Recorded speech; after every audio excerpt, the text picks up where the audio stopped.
Les États-Unis, eux aussi, sont toujours dans une logique de comptage quotidien. Un peu plus de 57 000 nouveaux cas de contamination au coronavirus enregistrés ces dernières 24 heures.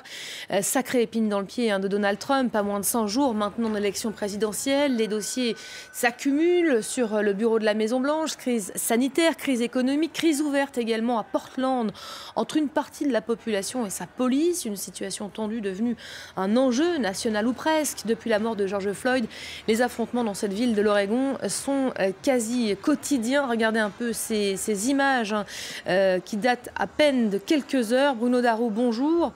Les affrontements continuent. Ça fait pourtant 2 mois maintenant qu'on a manifesté pour la disparition de George Floyd. Et pourtant, à Portland, la mobilisation tient bon. Pourquoi ?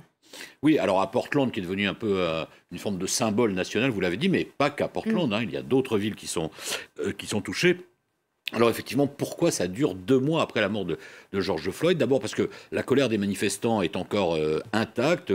Ils estiment que les changements promis ou envisagés du fonctionnement de la police ne viennent pas assez vite. Ça, c'est un premier point. Et puis, le deuxième point, c'est aussi l'attitude, la riposte des autorités fédérales, incarnées évidemment par Donald Trump, qui reste sur une lecture hyper sécuritaire de la situation. On se souvient très vite, Donald Trump avait estimé que les manifestants étaient plutôt des voyous qui n'aimaient pas leur pays.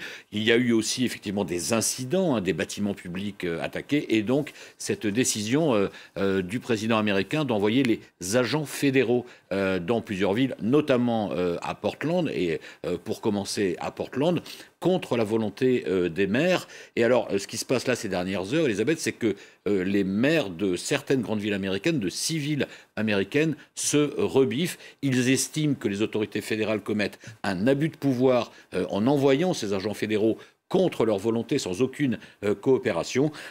Et donc, ils tirent la sonnette d'alarme auprès du Congrès. Nous appelons le Congrès, je cite leur texte, nous appelons le Congrès à adopter une loi expliquant clairement que ces mesures sont illégales et répugnantes. Vous voyez qu'il y a un véritable bras de fer entre les autorités locales et le pouvoir fédéral. Alors sur le terrain, ce qui a aggravé les choses aussi, c'est que les agissements de ces agents fédéraux qui ont embarqué des gens dans des véhicules non repérés, si vous voulez, des camionnettes banalisées, qui ont tiré des gaz lacrymogènes, y compris contre le maire démocrate de Portland. Évidemment, tout cela a eu un effet complètement contre-productif. Au lieu d'apaiser la situation, ça n'a fait que l'envenimer.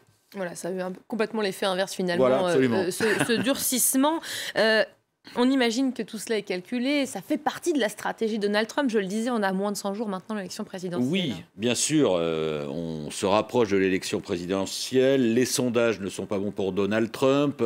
Donc évidemment, on peut penser qu'il s'agit d'une stratégie politique de la part du président américain avec son slogan « Law and Order », la loi et l'ordre. Alors qu'est-ce qu'il cherche en faisant ça, puisqu'il durcit en fait cette stratégie avec donc l'envoi de ses agents fédéraux ?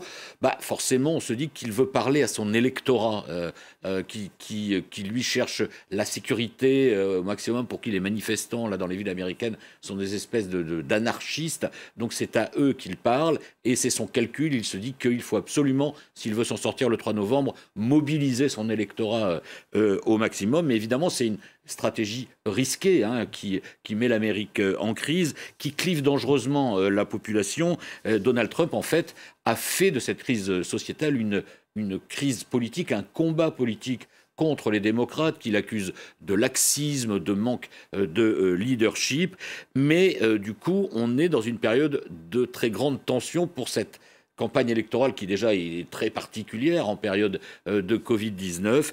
Et du coup, en fait, la grande question de l'élection risque d'être, si vous voulez une Amérique en sécurité, vous votez Donald Trump. Si vous voulez une Amérique plus juste, vous votez Joe Biden. Ça va être ça peut-être le grand clivage, alors qu'effectivement, les derniers sondages indiquent une avance assez nette au niveau national, mais nous sommes aux États-Unis, il faut s'en méfier, une avance assez nette pour le candidat démocrate Joe Biden. Je crois qu'Hillary Clinton d'ailleurs s'en souvient souvient encore. Amèrement, effectivement. Merci beaucoup Bruno Darroux pour le décryptage.